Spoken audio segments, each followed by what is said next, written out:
Good evening, everyone. Welcome to this week's episode of Talking Stuff. Talking Stuff is Lettermen Row's new feature, recruiting feature on YouTube, where basically what we're going to do is talk 3 or 4 main topics on the recruiting scene for Ohio State that should carry you through the next week.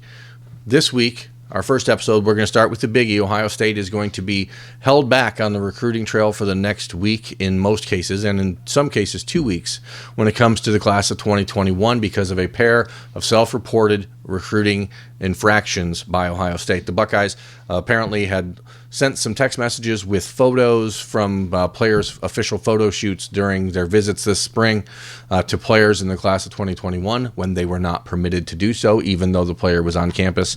And even though when a player is on campus, you are allowed to text them, you apparently are still not allowed to text them the photos that they took while they are on your campus, because apparently that photo being sent to them is in some way a benefit to them. I'm not sure why, but that's one weird thing. But the reality is that the second infraction, which is the Buckeyes went ahead and on these official, or not even official visit, on these visit itineraries that players were in town and on campus, the Buckeyes put the player's name on their itinerary, and for some reason that is also an NCAA infraction. In the words of my cohort Tim May, I digress. I'm not entirely sure where the Buckeyes go from here as far as the 2021 recruiting stuff, and I think a lot of people were waiting for them to have an opportunity to send out their messages on September 1st, something we've been talking about at Lettermen Row for a few weeks. But now they're going to be waiting another week or two in some cases to figure that out. Which players are on the 2-week hiatus and which ones are on the 1-week penalty, we don't really know. It is a matter of sort of assuming which guys were on campus throughout the spring.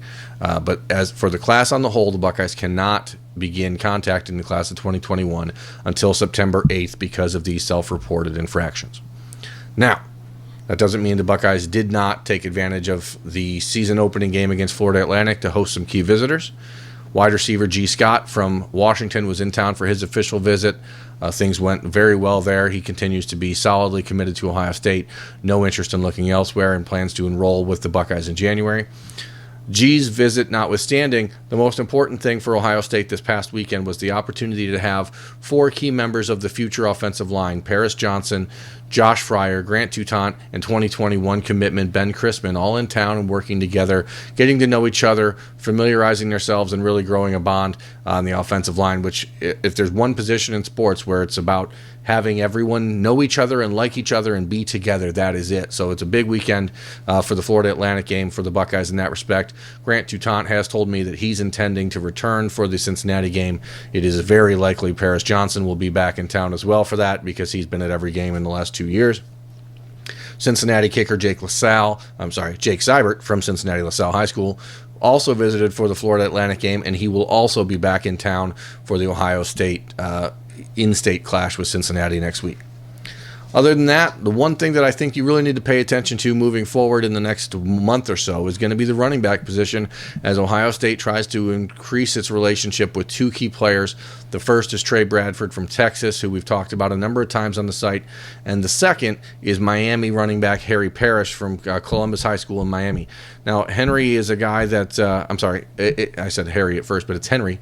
Henry's a guy who has just burst onto the scene for Ohio State here in the last few weeks after a 324-yard season-opening performance. He followed that up with another 226 or something this weekend, he told me, and there's been a lot of contact between him and Ohio State in the last 2 weeks, and from what I'm told on multiple sides of it, very much a mutual interest between those two sides. So the Buckeyes are obviously still looking to find a pair of running backs in the class of 2020. Henry Parrish and Trey Bradford, in my opinion, right now, may be the 2 to watch the most closely, unless, when we're talking about new names, because if you follow Lettermen Row, if you follow me on Twitter, we've talked about the same names for a while, E.J. Smith, Mike Drennan, guys like that, Jalen Berger in New Jersey. So there's still a handful of guys, but I think 2 of the new guys to really pay attention to are Trey Bradford and Henry Parrish. That's going to do it for this week's edition of Talking Stuff. We'll do this every Sunday night so that you have something to look forward to and try to give you an idea of what's coming on the recruiting trail for Ohio State. Thanks for watching. See ya.